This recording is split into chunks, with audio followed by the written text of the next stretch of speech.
everyone, and welcome to Community Cleric. Oh, the captions caught my count in. Rude. Rude, I am offended. Oh man, that's ridiculous. Hello, everyone, and welcome to Community Cleric, back on Girls Run These Worlds. Thank you so much for joining myself and Kat here tonight for this inaugural episode. And you might be thinking, wait a second, Sarah, you've had Kat on before. That's true. But is it? Because if there's no evidence, hath a crime even been committed? No, it was. We know it happened. It was not a joint delusion. Let me start by saying, Mrs. Kat's mom, I'm just audience of one. I know that Kat told you that no, she's doing amazing things and like this interview existed, and it didn't. I swear to you that it happened, okay? So now you can watch the rest of this, and it's just a retelling. It's like Tenacious D, which if you don't know about that, like have Kat show you. It's just a tribute to a great interview. It's not a brand new interview, okay? My mom knows Tenacious D. Fantastic. I love it. Yeah, it's just like that, okay? We're just going to show it. Hey, everybody. Welcome to Community Cleric here on Girls Run These Worlds. My name is Sarah. I am the Community Cleric and the host of this wonderful talk show and interview highlighting marginalized gender people in TTRPG.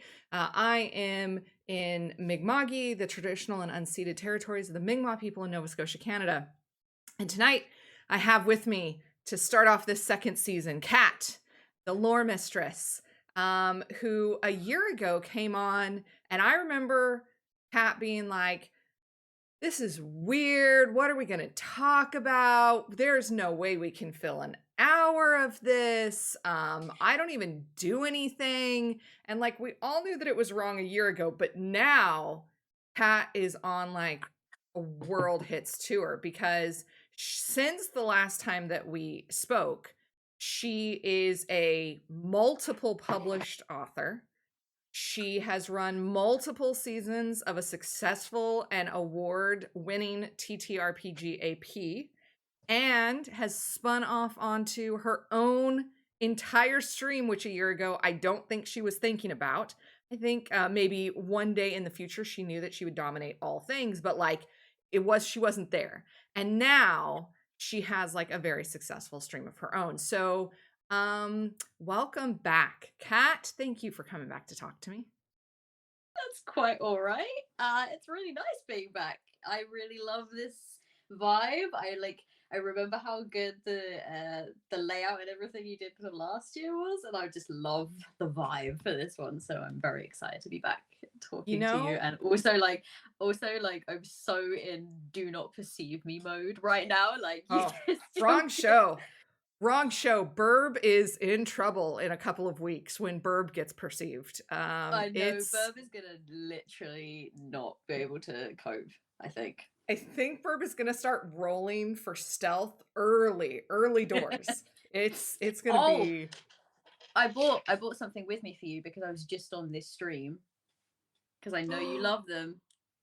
I love Pat's Fascinators, the Cthulhu. I tuned in to the Cthulhu show and they're so gorgeous, and thank you for bringing them. Yeah, let it be known that Sarah loves my cock feathers. It's true. It's true. And it's so out of place for me to make jokes like that people were genuinely concerned. They were like, blink if you're being held hostage. Because I'm not usually the one making those jokes, but I ended up like creating multiple different chats, bringing different people in, and then bailing, which I don't know. I was just feeling a little bit mischievous. You were feeling a little bit spicy that evening. A little bit. I just got suddenly pulled into like 5 different. I should have known that something was wrong when I was like, I should watch a Cthulhu stream. That should have been like my red flags, like when we come off the air, I'll tell you the story of why I'm not allowed to have a cell phone while on morphine anymore. I won't tell that on air. But same vibes, honestly. Yeah, Mm-hmm, just this mm-hmm, sort of mm-hmm. unhinged. Yeah. Yes. Exactly. Yes. Yes. All right. All right. Noted. Okay. So, you. Let's talk about. I don't know what I want to. I want to ask some traditional community cleric questions, Hmm. but then I also want to talk about some like really exciting things that have changed since the last time that I talked to you. So, okay, the top question that I ask everybody, and because we don't have a record of it, I need to ask it now. How did you become a nerd? Oof. Um, I I mean, like, I feel like last time when I answered this question, I just babbled on for ages. But essentially, like, I feel like I was always very nerdy, like, throughout my entire growing up. I just remember, like, I was very teased for it at school, um, for just being like that person that just was always like very curious to learn things and interested in things, and definitely like fixated on like really niche topics to be interested in. Like, I was the Egypt kid at one point. Like, it, um, I mean, everyone knows that a big part of my brand is like folklore and myths and legends and things like that. That started young. That started like in year three when we had like Egypt Day, and I was like, this. Hmm? Oh, I was muted. Egypt Oh, Day. That's we did not have an Egypt Day. That's very cool. yeah, we had like That loads of different, like we had like Egyptian Day, like Victorian week was week, terrifying. you get a whole week for We Victorian? had a whole week where I had to dress up as a Victorian child. I had to be, I mean, I think it was the teach, Like honestly, I felt like it was Dickens the teachers getting a cosplay bit of like week? a power play moment. They got to pretend to be really strict, horrible people for a week and like make you like put you into detention for like the randomest things and stuff. And uh, little anxious me hated every second of it. Victorian week did not go down well with me. I was just a nervous wreck for that entire week. But I yeah, so I think I've always just been really interested in random like topics and enjoy like learning about things, and reading a lot of books. Books was definitely where it started. Um and then it extended into, I guess, video games. I think was probably my next thing, namely computer games. I particularly used to enjoy city building, like sims, like simulation games, for some reason, were again just really just honed in on those for no real reason.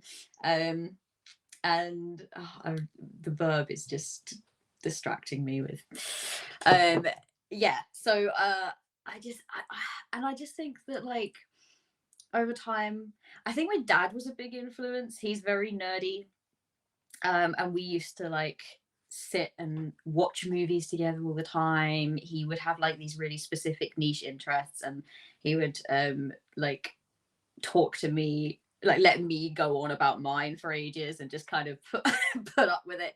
And in return, I would listen to him go on about cars for like half an hour and deal with it and be okay with that.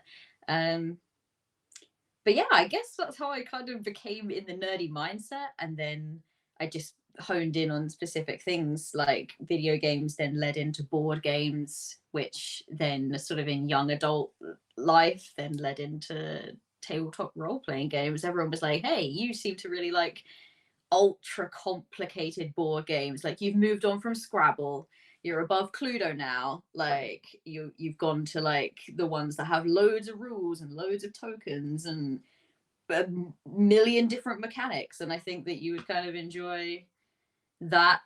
And I was a theater kid, so The pipeline is a it's real it's it's thing.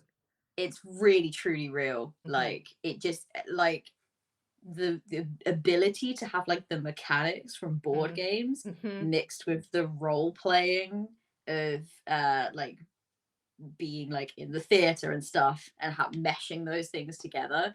And then like I guess what appealed to me about being like a game master or a DM is because I also like to write. Obviously, I'm a writer, and I like reading. So then stories, like, that is always a big thing that I've just been interested in. So I think all of the things come together, and tabletop role playing games just naturally makes my brain explode with happiness. Like, I definitely have talked a number of times in the last couple weeks about that, like, theater kid to TTRPG mhm. as an adult pipeline.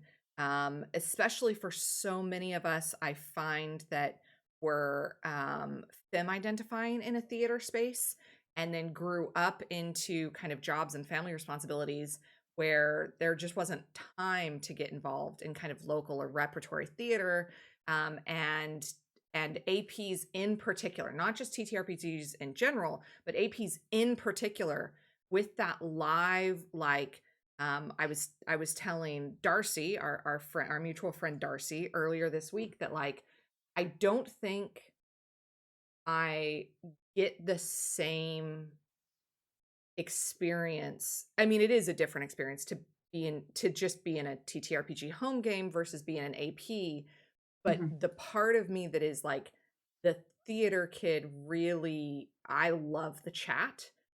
So even if I was like pre-recording for future release content, would not be the same for me as live Twitch.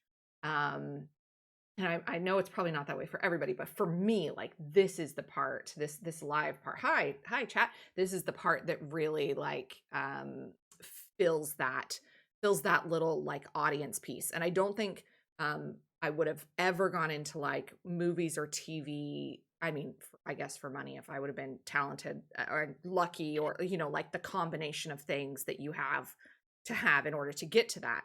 But the the theater kid in me specifically really likes this piece of it. Um, Mm. yeah, definitely.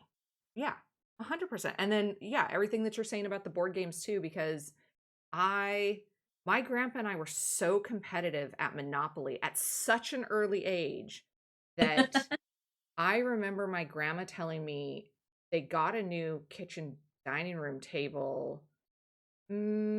I was, like, well into my teens at this point when they got a new kitchen dining table, and as they were taking apart the old one to, like, move it out, I had okay, here's the other thing you need to know, is that cheating is wholly encouraged in Monopoly, because doing a capitalism is the wrong answer anyway. You might as well cheat to win, Mhm. right? Okay, I just wanna set the stage for that. Okay, They okay. Yeah. found, like, hotels and shit and money that I had hid under like, the grooves of the dining room table, so that I could, like, be like, "No, see, I always had it. Where else would I get it from? You didn't see me reach into the bank, so I must have had it." I hid You them. I don't know that my grandma has ever changed her, like, the valances. She, still has, like, balloon balances from the 90s, but I guarantee you there's, like, hundreds and 500s stuck inside the drapes and stuff at her house, for sure, for heist sure. heist Sarah. Yeah, I mean, innocent blades in the Robbing the dark, bank. but that's always been a part of me, like, that's part of my story. I w I feel like there's some quotes here that are going in the out of context quote that we have for the council, but, um, yeah, like, if you're gonna do a capitalism, the only way to do it is by being as capitalistically broken as you can do, and then Mm. it's like 2 wrongs cancel each other out, because that's for sure a thing, right? Yeah, sure, Sure. sure. Sure, that's fine. Yeah. You mentioned that books were important to you. What were they? And I can see, I've been waiting for pictures, for I know. oh, It's currently being a little bit reshuffled. I want to send you good pictures with everything looking look, finished, but you can Cat, see there's a little mess. perfection is the enemy of progress. Perfection is the enemy of progress. That is not the way my brain works. Oh, well, look, Just tell me you're neurodivergent without telling me you're neurodivergent, Cat. like, you can tell me that thing and rationally I can understand what you're saying. Okay, but it just don't work like that. I hear. Okay, I'm not judging. Let me be very clear. Lovingly, in all italics, lovingly. I would like some pictures anyway, and I won't show them to anybody, I Okay, promise. I will send you some Okay. pictures of the in progress. The in progress. That's right. And Yeah. then you get like double the content out of it, right? Everybody's switching to Insta. We got to get into this new mindset. All right. What was I going to ask? Books. I was going to ask, were you a like sci-fi fantasy like I don't know that Sweet Valley High was also you're young but like like teenage romance kind of a deal. Stephen King, like what was your genre? Honestly, a little bit of everything. I will say that I think I gravitated towards fantasy very early. Um, I remember having a really interesting conversation with a friend of mine actually who was super into fantasy, and they were just like, I don't understand why anyone would want to read books about like real life situations. Like, where's the fun in that? Like, fantasy's so much better. And I was just like, I think it's just what people want to like get out of reading, really. Like, sometimes people read to escape and they want to read and discover new things and new experiences and things like that. And sometimes people want to read to relate, and that's where they want to find experiences that they relate to. They want to find themselves in a story, and I think that that's where people tend to gravitate one way or another. Um, i i just always really loved fantasy. I did used to read, like at one point I went through a real book phase similar to what I'm doing now but with books. And I had like a book blog, and I had a little like a little following on Twitter for that. I had like publishers that would send me advanced reading copies of certain books and things like that for me to review. That's not Um, little. That's once publishers are sending you advanced copies, Kat, yeah, you can no longer. like I like to minimize. You know me, I like to minimize. I know you do, but let's break that habit because that's amazing. Yeah, it was really fun. I went to one or like I was by no means, and I'm not, this is not me minimizing. I was not like one of the big ones, but I definitely like I went to one or two events, and I think that was me, like the first time that I ever broke out into like, oh, maybe I could do something where I could become like a brand and I could like make a blog actually like more than just me writing my own thoughts about I really enjoyed this book, 3 stars kind of thing. Like that was the first time that I approached something like that and actually made it work and went, hey, I could actually do this. And Yeah, I like, I think when I went through that phase, I started really broadening all the different kind of genres that I read. I still focused a lot on young adult.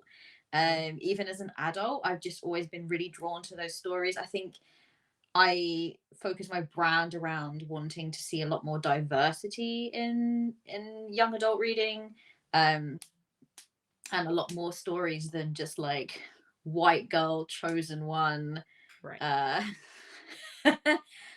Type Mary Sue stories. I think you're an avid reader, so you know exactly the kind of stories that I'm talking about. And they're very numerous, and it's really interesting to me to see like how over just a small number of years, so many more voices and so much diversity has kind of erupted in literature, especially in young adult, and it's really nice to see that. And I would like be one of the people. I wasn't the only one. There was a big community of us on Twitter, uh, and like that were just kind of really highlighting like those kind of books. So yeah, again, it was a big focus on fantasy, but I definitely expanded. I wanted to look at more like real world things and see those voices in real world as well as fantasy. So I think, yeah, fantasy though, it's always been my thing. That's why D&D became such a draw for me, to be honest. Yeah. Have you I haven't seen the movie yet. Have you seen the movie? I have. Look, I want to, okay? I know. So do you have aphantasia? Have you ever taken like the aphantasia test to see, or can you like picture things? Like if I was like, close your eyes, picture, you know, an apple or a Yeah, bicycle or I can like do that. a Yeah. dragon, you can, okay, none, zero. I can recollect things that I have seen that have been created that are that. So like if you ask me like picture a dragon, I'm thinking of, you know, the spread of dragons in the monster manual, Mm-hmm. or, you know, a dragon mini, Thordax from Critical Role or whatever. But like I can't draw new pictures in my brain. If the picture doesn't exist, if I don't have a visual reference, I can't mix and match things together. And so that movie for me is going to be the first time that I get to see some things that it's hard to draw a picture of, like a polymorph spell, or, you know, whatever spells in general. And so I don't know, tell me you're neurodivergent without telling me you're neurodivergent, Sarah, of this idea of like, once I see it, I'm never going to get that experience again.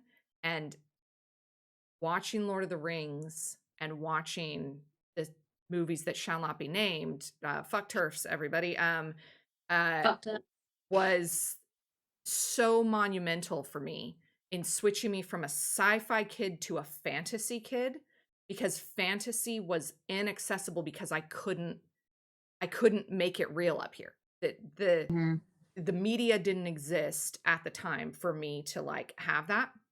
And so yeah, like, oh, thanks chat, fuck turfs, love that, love to see it. The media didn't exist, and so I really want to watch the movie. I know Singlis, I know Ever really wants me to. I know my partner's in chat and has been waiting so patiently for months, but it's like I'm never going to get that experience again. And so like I just need to be absolutely in the right like mindset, you know, to do it. Mm-hmm. um so yeah, like now I can read fantasy because I've got that stuff, right? Like now I can do a Lord of the Rings AP because I can like recall to that other stuff. Which, have you seen? Definitely Rings of Power was not on the last time I talked to you. Have you seen Rings of Power? I haven't. It's Oh, on the list, but I know.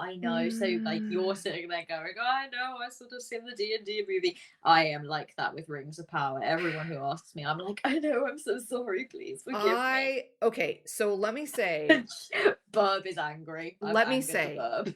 I am not. I'd never read the Lord of the Rings books. Fantasy was not accessible to me. I don't at me in the chat. The movies were absolutely critical for me, and so I will not allow people to like piss on the Hobbit movies. They opened a whole new set of world to me that I didn't have accessible before. If you didn't like it, that's a fine opinion. Don't gatekeep for others in general.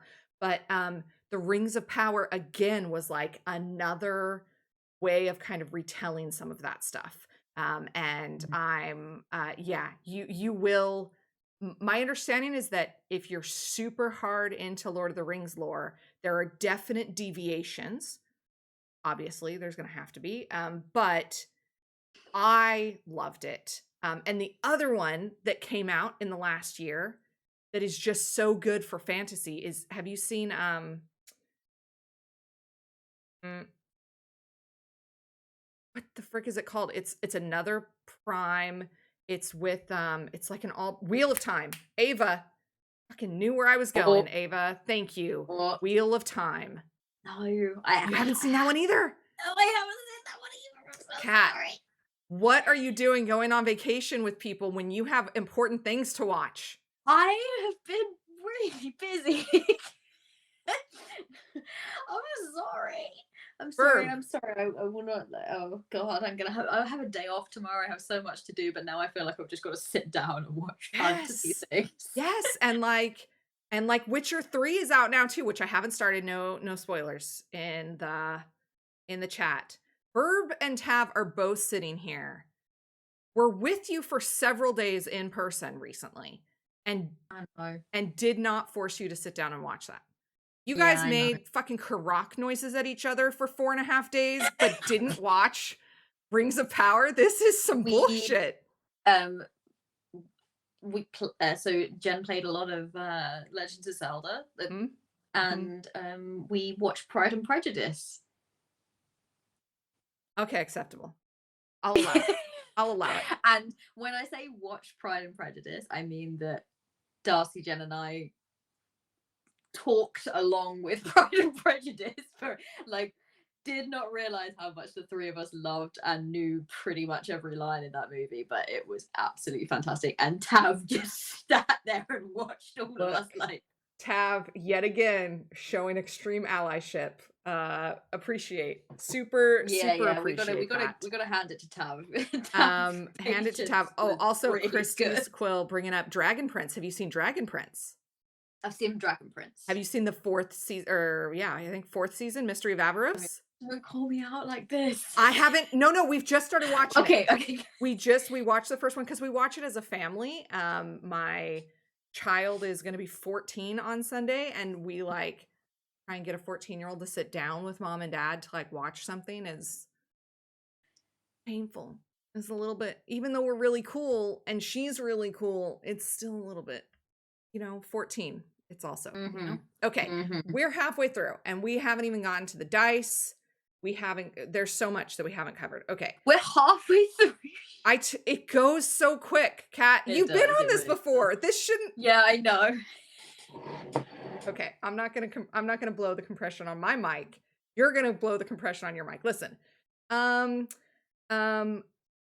Yes, I want to get to dice, but I want to talk really quickly. You are now a multiple published author in several big projects, and like I think I know some other projects that you're in that I don't know that you can talk about yet, but other people have big mouths. I think that there are some that I can talk about. You can? Yeah.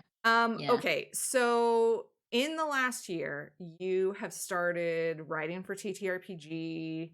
You've written for us, for Girls Write These Worlds in our zine. Somebody throw the zine. We're doing a sale, by the way. Go buy the zine. Oh yeah, check that. You can buy it as a bundle or you can buy them individually. Go and do that. But you've written like for some other stuff too, and some big stuff. And we just had a meeting with our friend who is kickstarting something later this year that we're going to do an AP for, that I know that you're writing for as well. Okay. Well, yeah. So I've been involved in a few different projects, and some of those, honestly, like, did not ever realize that, again, we look back at the nerd stuff, that my love of folklore and Greek mythology would serve me so well. But when we last spoke, my main focus was like my website. I was like doing articles on various different like mythological creatures and trying to relate them back to D&D, and D&D was my big thing. I have since expanded into the wider TTRPG verse. Okay, so I've written for Vinestra, which is Giles' project. That's a big, they're doing for Pathfinder as well, but that's a big project. It's very rooted in like Roman mythology and Greek mythology. One of the probably the one that I think that you might be talking about is I have written some stuff for Hatchling Games. Yeah. So okay, so there is one thing that I can't talk about that I think is due to be announced next week, but I'm just waiting for Rich to announce it. But I have got some stuff in Over Isles, which is on its way out to backers and everything like that. I wrote they have like floating islands that they call nests, and I wrote one of those, and I had it all illustrated and everything by Fernando Salvatierra, who is amazing, and that was really exciting. The one thing I can talk about, however, which has already been announced and definitely out there, is I'm co-designing a game. So this is the first time I've ever done this, called Argonaut, which is going to be sci-fi / Greek mythology. And I am so super excited about this project. We got art back today for like what the cover's gonna look like, and I can't I can't share it with you. There is some art if you look at Hatchling Games Twitter feed. There is some cool art already kind of out there that you can kind of look at for a little bit of an idea, but the main like cover art came back today, or like certainly like the first couple of drafts of it, and I'm like so pumped. But essentially, if you like mechs, if you like Greek mythology and the game Hades, if you like yeah, just sci-fi, like Lancer. If you like Lancer, I think that you will like this, because there's a lot of inspiration drawn from that. And if you like 80s space cartoons, there's a lot from that too. And yeah, it's been a really fun product so far, and we are planning to kickstart next year. But Rich is currently working on Cryptid Creeks, which that's a project that they're working on that there might be an announcement about next week. So we anyway. definitely got some announcements coming out around that project. Yeah. Because I think we were promised copies of the playtest kind of by like this weekend. We are actively in production for it. So we are super stoked for that to come out. Love Rich and Hatchling Games. If you don't know about Inspire Isles, that is a game that teaches British Sign Language while you are playing TTRPGs. Here at Girls Run These Worlds, we have an amazing series DM'd by Everis, so you can go back and you can watch that. It was so good, and Rich is just so talented and so kind, and so humble, and so yeah, super excited to hear that you're working on that project, and some other ones that I know are coming down the pipeline. And the other thing that I want to be able to talk about is you started your own channel. Yes, so that is very much in the works. I did like I had to be bullied into it, I'm not gonna lie, by our mutual friend JC Darcy. Had to really bully me into it, and I did like I guess like a test one shot. It was around the holidays. It was like a really cool game, bar the windows, bolt the doors, that I played once with off stream, and I was like, this is such a fun game, I want to run this.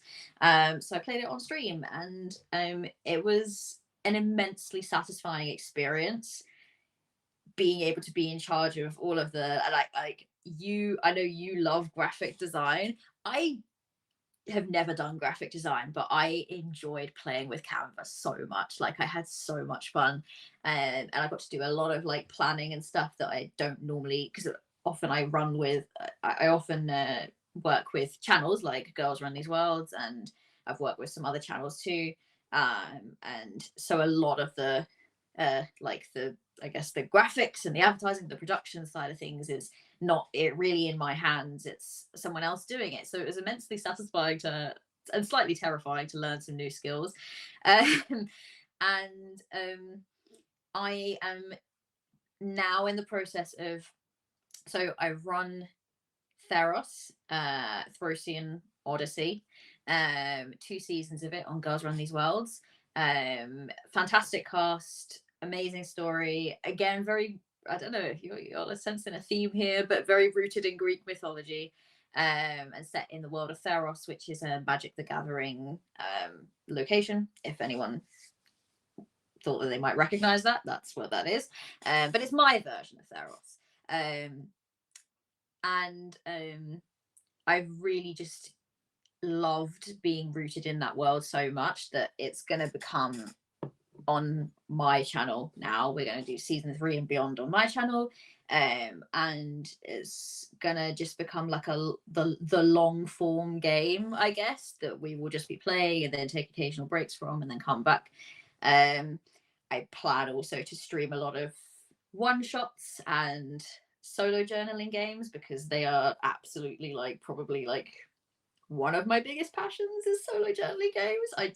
They are really what massively got me into TTRPGs alongside D&D. And there's so many great ones out there. There's so many good ones, and I really think like there's so many like I mean, the person that obviously springs to mind immediately is Cassie Mothwin, has done some amazing work making solo TTRPG like APs, and just putting so much production value in them. And that is the kind of thing that I just love. And then there's like some, there's relaxed streams as well where you can kind of just do it. I've briefly spoken with Rich about, and we need to sort this out. And this, I don't have dates or anything like that, but we are thinking of doing sort of like development streams while we develop Argonaut, to like talk about like the development of a tabletop role playing game. And I'll be learning a lot because, as I said, this is the first time I've ever co-designed anything on this level. So it's not just, normally I just write. Now I'll be writing and like putting a lot more into the game and a lot more thought and design into it. So it will be a learning experience for me. Rich is an absolute pro, and I couldn't really ask for anyone better to guide me through the process, to be honest. But yeah, it's been a bit of a roller coaster. I'm not gonna lie to you, Sarah. It's been a roller coaster of a time for me. It's, you know what? I'll let you change your caption link because your caption is dying. And I will talk for Ooh. a second. I'll sit here and vamp. First off, thanks for the follow. Appreciate that. Anybody in the chat can throw us a Prime sub if you've got one.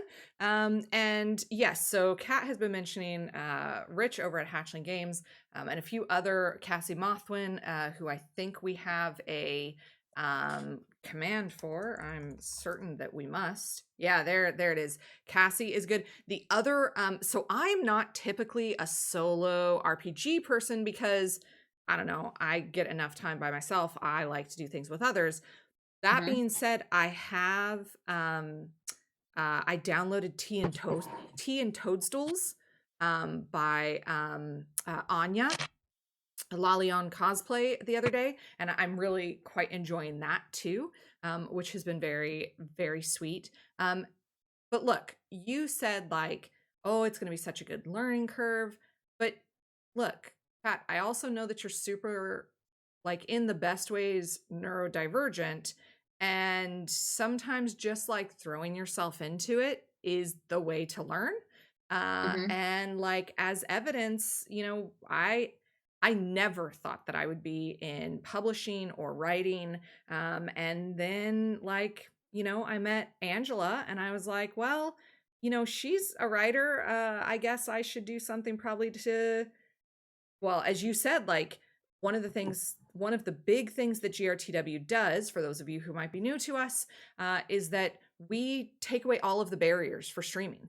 So we will do all of your marketing and help you with casting and manage all the legal and, put together overlay graphics for you and manage your scheduling and all of that other stuff. So that all you have to kind of do is show up and play. We'll find your producer and everything. So all you have to do is show up and tell your story. And it's a really good entrance for people who aren't sure that they're ready to stream. It's also really good just for people who don't, who've been maybe doing it by themselves for a little bit and just want a little bit of a break. But we thought, like, why, if there's barriers to producing, and if there's barriers to streaming, there's also barriers to being published. And it was kind of with that thought that we were like, oh, we'll just start a publishing house. How hard can it be? And kind of decided in October that we were going to start going for it. And you were in our second zine. So I GM'd one of the modules from the first zine, but I wrote for the second zine. I'm just checking if my captions, I think I'm getting... Yeah, they're looking going through now. Yes, and so you wrote for our second zine, and I remember at the time it was a very distinct conversation because you applied, and one of the questions is, have you ever been published? And we use that not so that we only work with people who have been published. We use that so that we make sure that we have a mix of people who haven't, because we want to be able to, like, help people get started. And you were like, nope.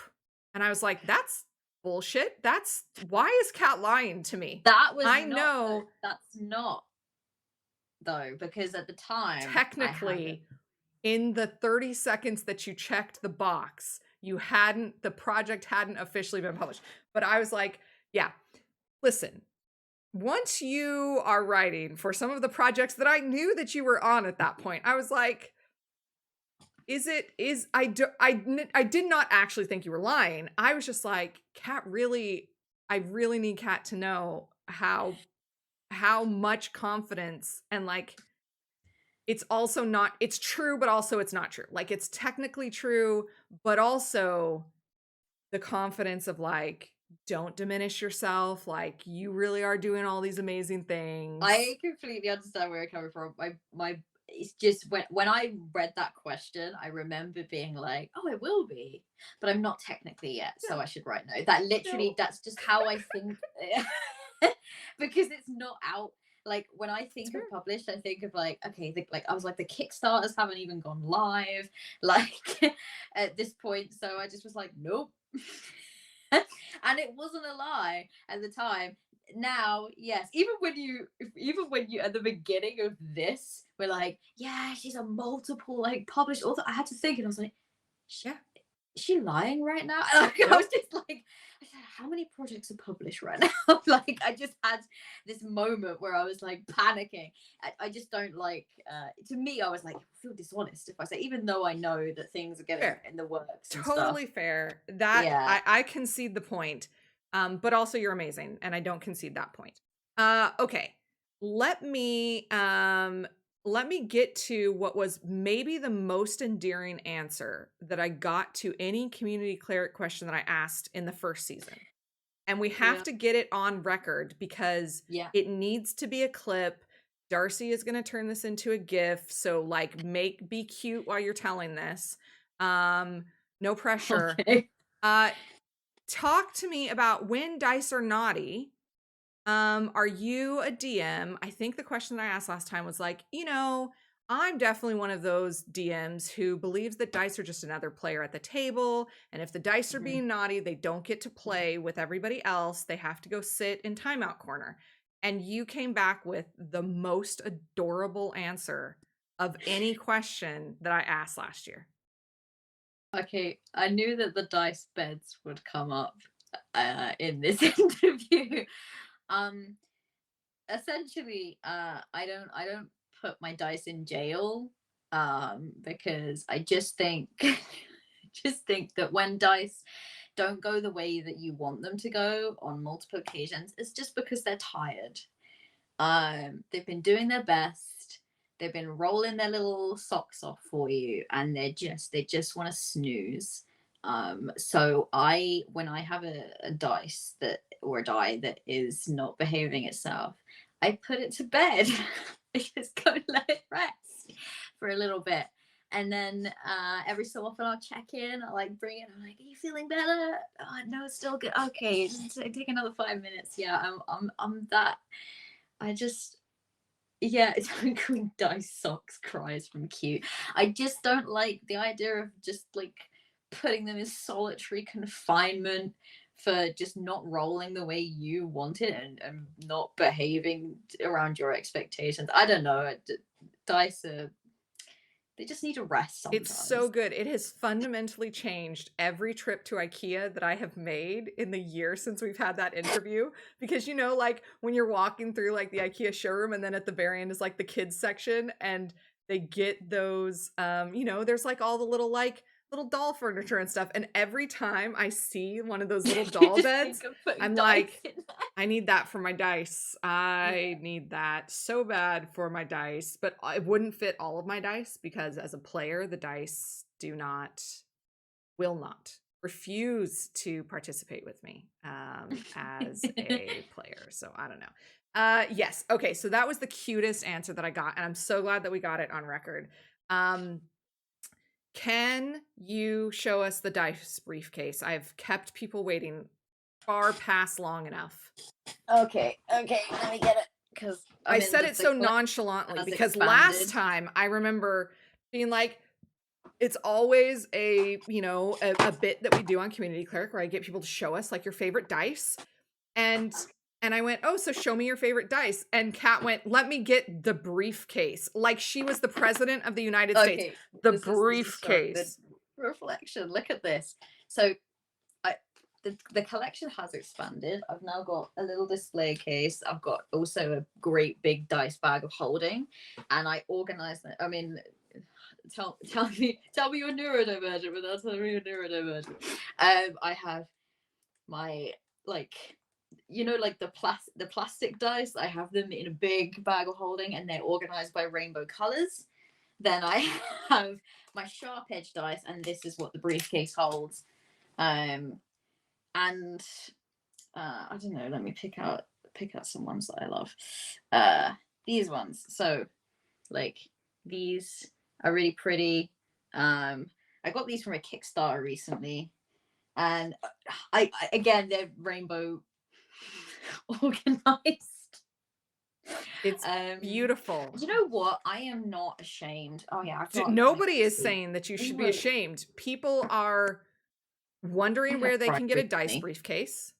Oh, the pride ones. Oh, yeah, pride ones, and even these ones as well. Very pretty. And you've even got like the cut out, like styrofoam for them all. People are wondering where the dice briefcase comes from. I don't support capitalism, but I did get this from Amazon. I just typed in dice briefcase, and then this came up, and I was like, it's even got 7 spaces downward. I don't think that this was made for dice, but it's like it just looked. I was like, yes, this is perfectly what I need. I like these ones as well. The spikes for dice briefcase Google just went through the roof. Amazon a year ago when I searched this did not have an answer in Canada, but I will tell you, currently I'm sitting here looking at one that's like the hard shell, like neoprene case, in which it's also all the styrofoam is cut so that you can have the 7 dice, like all of the shapes. Yes. And what I really wanted from this one, I was actually, I didn't just Google dice briefcase. I think I did dice display case, because I wanted it to be so that I could see them, you see. And I mean, the dice, I'm a dice goblin. I am. I just like pretty dice, and I love sharp edge dice specifically, and I like collecting them for like character. I will pick certain ones for characters or like themes. Like, for example, when I roll for Theros right now, I pick sets of dice that make me think of like the sea and like Treasure Island vibes. So that's normally like blues and golds, basically, because I'm the GM. And then I have certain like NPCs. Certain NPCs now have dice. For those that have ever watched Theros, like probably one of my favorite NPCs is Cassian, which is Jen's character's slow burn romance, and I have got hold of some dice for him now. And yeah, but I'll just love dice. You are in the right place to not feel ashamed. Nobody here is trying to make you feel any kind of way about it. People are very, very excited because we're all one of us, Kat, one of us. We're all that. I'm gonna sneeze. Bless you. Oh goodness, excuse me. Yes. Yeah. Look, I found out, I shared with you just before stream, that in Canada, because I talk about dice on this show and because I show off dice, I can write them off as an entertainment prop. Oh no. This blew my mind when Sarah told me this. I was like, is this a thing? Can I this in the UK? It was not. It's gonna save me so much. Yeah, I don't know that that's for anybody else's tax code, but my accountant, because I run this show and because I talk about them online, on this show as a segment, my accountant was like, yeah, sounds like a prop to me. Sounds like a prop. People absolutely losing their minds in chat. Yeah. So there you go. Go back and redo your tax forms. Please do not take tax advice from a talk show. But if you're Canadian, I'm happy to pass on my accountant's number. actually, if you're American too, because I use a cross-border tax service for reasons, but I can only write it off in Canada. Let me be clear. They don't let me write it off in the States. So just be aware. Okay. We talked about dice. You showed off some of your favorites. We have 10 minutes left. I get one more question. One more question. You went to your first TTRPG con recently? Yes. What was your general... you went to MCM and UK Games Expo? Or just UK Games No, I Expo? didn't. And well, actually, I just told you a lie. It wasn't my first convention. Right. But it was my first. I'm going there as a professional right. Yeah. convention, rather than I'm going there just because I'm going to a convention. So, let me ask, what is the difference in going as a professional? Because I think that this is really important advice for people who might also kind of be in this position where these next couple of cons that they go to might be their first time. They're going, what is some good advice? What was the experience like?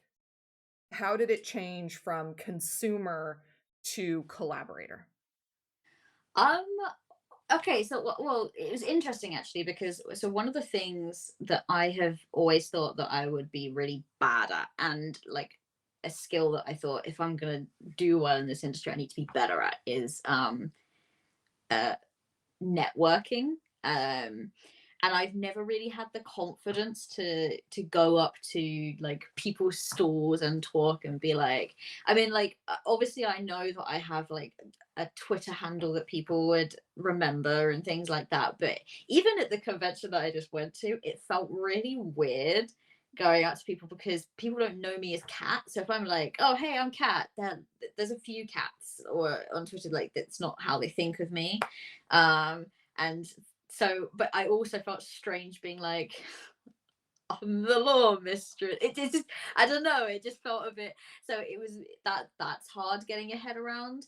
That I think the thing that I really learned, let's see, I think the thing that I really learned is that it's good to go with a group, even if you end up like splitting off and doing your own things. It's good to have like that kind of like support network, like you know that you're going to be there, you know that there are going to be other people that you have met online. And I think because I had at that point started working with people, like I started working with Jars, I started working with Rich, I felt a lot better about it than I had in previous years. I attended a dragon meet with the intention of being like, I'm going to go there as a professional, and I definitely ended up going as a consumer because I my approach to it was so different. I went with a person that was not really involved in the TTRPG community, and then I began to get a bit nervous about like, oh no, are they bored if I spend too much time trying to like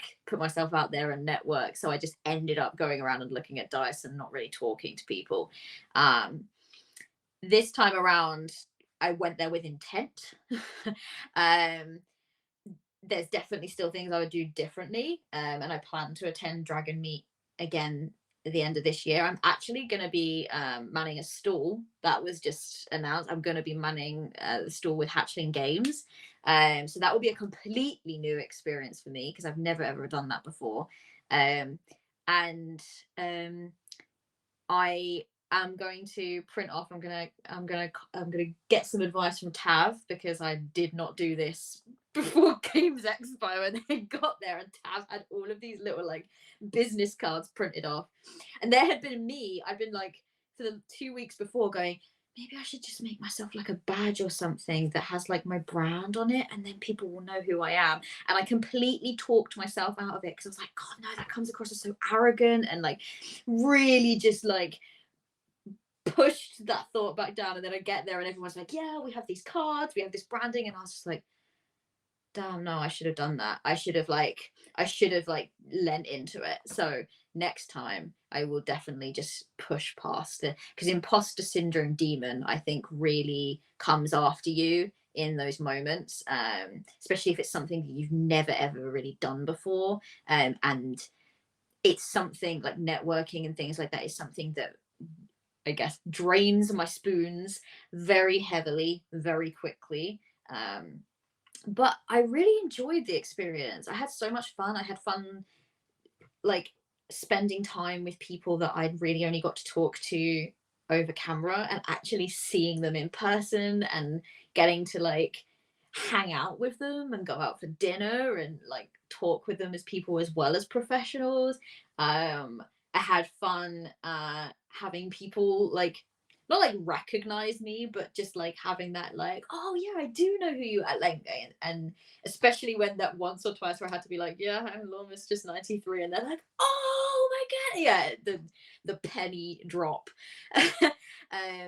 And it was really, I don't know, I think it was really validating for me because I mean, I'm not a very confident person. I've struggled a lot with it, and I think this past year has taught me like I've really pushed hard to put myself out there and try to do things that I wouldn't normally do, and try not to let like the fear and the feeling of like, oh, I'm a complete imposter in this space, overwhelm me, because actually like people do want to work with me, and I have got like I have managed to achieve things that I just did not think. If you'd have told me like 6 months ago that I would be doing these things, I would be like, no, I won't. Like, it's going to take ages before I'm even close to the level that I'll be doing that.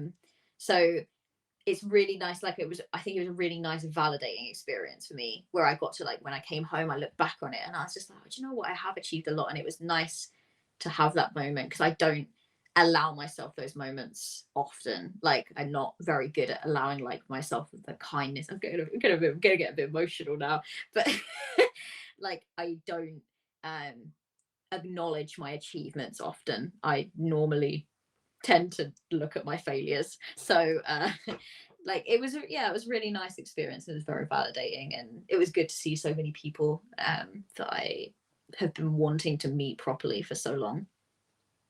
Well, look, I started the hour by talking about how amazing you are. To hear you acknowledge it, I feel like we've come a long way in this interview, and you have just really, no, I tease lovingly. Really though, I want to double back on one thing you said, which is that you um having to people drains you really quickly, and I am an extrovert. So the longer that I was on the con floor, I went to 2 big conventions last year. The longer I was on the con floor, the more my battery was charging. I found it really hard to sleep afterwards. Mhm. The come down, the packs, like the post packs in particular letdown was brutal on me. And but you don't have to be like that to go to a con and to represent yourself or to No. represent something else. Really, people are there because um, they want to talk to you. They want to meet you. They want to see somebody face to face. And I think that that's not just post COVID. I know that that's true from before because I did teacher conventions before, and it was the same way. And you know, but don't talk yourself out of doing those things that it's not you being arrogant. For sure, this is not for you, Kat. I'm saying, like, for the audience, like, don't talk yourself out of doing those things that you need to do to come and show your best. So whether or not it's business cards, I have some other options, and I don't know if you shout out to Burb, the fine folks over at Apple. I'm looking for my phone, but it's over on my bed. Have brought back in where you can just tap your phone to somebody else's phone and it sends the information. Ah, it's my favorite So feature. then we don't even have to like touch cards and stuff anymore. Look, I'm so excited about that thing. It was, and since Jen is the lead designer for everything good that comes out of Apple, I'm just assuming that Jen was behind it, and I'm not looking at chat to see anything other than that. We are well out of time. We are at a full hour. You are amazing, and I'm glad that we finally have this on record. I am literally going to export this to YouTube the second that we come off the air. so that we know that we have this, because Kat was my last interview when Community Cleric was on my channel, before it was on GRTW, and the switch over to GRTW, it was totally my fault that I lost the recording, never made it to YouTube. So I'm glad that we have this now. Really quick, do you want to tell everybody where you can be found? Maybe now that the hell site's going down. Did you sign up for Threads today? That's a whole different. I didn't set up with Threads because by the time that I heard about Threads, the highs of Threads had already started becoming the lows of it's for sure going to be a shit show, but claim your name everywhere, friends. That's your other professional top tip. I have Blue Sky, but perhaps I'm behind. Oh, now. do you? I don't have a Blue Sky yet. I have the people moment holding that out I announced this, though, I got a million people going, "Can you get me an invite?" And I promise you, I'm just gonna make this announcement now. When I joined, it said you have 0 invites. Yeah. Like, they know what's happening. They're like, stop. They do. And look, it's all of you youngins that don't remember the early days of Gmail when you had to have an invite, and those invites really only came from people at Google. You had to know somebody at Google.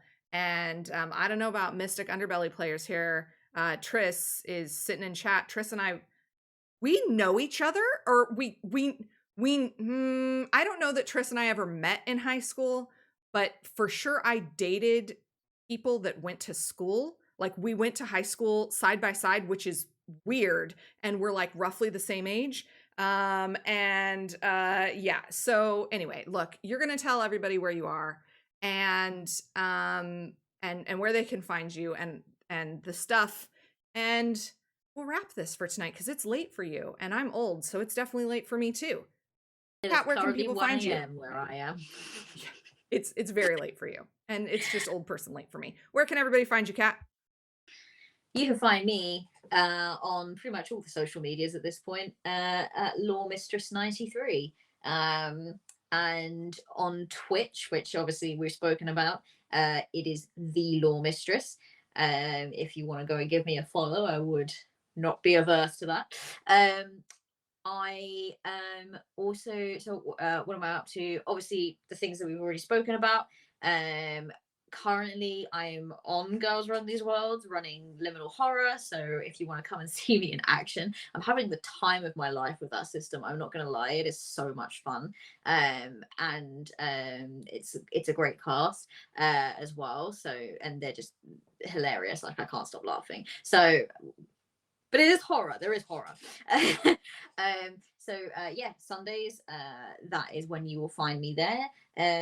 I just came off a stream into this stream, so I am very tired. And that was for Call of Cthulhu, which we mentioned earlier. That's every other Thursday. That's now back on track. So the next one should be on the 20th of July, and that will be on VA Redemption's channel. So please do come and check us out there. I play a character very different to me, who is an actress, but she is, confident and arrogant and knows herself, and will probably die very horribly very soon. And that let's go with that for now, because we're running out of time. But that's good. I put your links in the chat.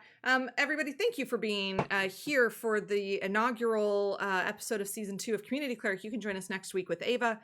We also have Angela and Burb and Rosie, sweet Rosie B, my fellow One Ring lore mistress, who is doing a really wonderful series. I think I'm booked through kind of October, but if you are in the GRTW community and you would like to be a guest here on Community Cleric, send me a DM or message me, because that is how you get on, is you just say, hey, I'd like to do that.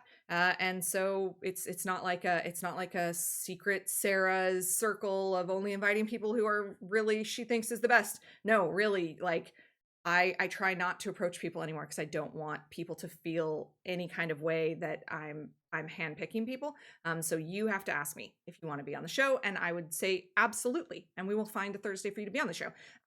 Here at Girls Run These Worlds, you can come back tomorrow for Ballad of Conjurers in kind of the British evening or the US afternoon. Arnica is the producer, but Valdrianth is the DM. Trigger warning, does deal with kind of, it's Children of Men like. It does deal with some infertility on kind of a global all mammal scale. Be aware of that. And then we will be back. I will be back Saturday for Sharn. I'm doing 3 things a week right now. Ooh. I have not done anything on this channel. I did Community Cleric for like 10 episodes last summer. But now I have 3. See, now I'm the one who feels like uncomfortable talking about stuff, even though it's not only about me. Sharn is Saturday nights. Burb is DMing that. So come and check that out. And then Mondays, Free League Publishing is sponsoring Girls Run These Worlds so that we can run a One Ring system. It is a D&D port of One Ring. So if you're not great at adapting to new rule sets, or you just really like D&D, which is a totally valid option because we don't gatekeep around here, you should come and watch that if you like Lord of the Rings stuff. That is Monday nights at 7, I think, Eastern. I don't live in Eastern time, so I don't remember what it is. And Liminal Horror on Sundays. There's so much going on. Holy smokes. I will also tell you, because I'm the CEO, so I can't get in trouble by announcing things. We are currently casting for Alien 2. That's not a new announcement. You can find that link on all of our social media at this point. We are casting, I think, 20 new shows over the next 3 months. And in August and September, we're running 12 shows a week, 12 series a week. So there will be stuff for you to apply to across a variety of systems and a variety of stories. So come and tell your stories with us, including, I see Faye is here, a Witcher series. Yeah, we're doing that. Yeah, we are. And it's casting very soon. I think it casts before the end of the month. So you're definitely going to want to follow us. Castings happen on Thursday, so you'll always hear about them first here on Community Cleric. And thank you, Kat, for being my guest. Thank you, everybody, for being with us. I normally would pick a raid, but I forgot that I was doing that tonight. So I don't think we're going to. We're just going to end on Kat being amazing, and we're going to let that be the end of our night. So thank you, everybody, for being here, and thank you, Kat, for being my guest again and making this so easy. And we will see everybody next week. Bye. Bye.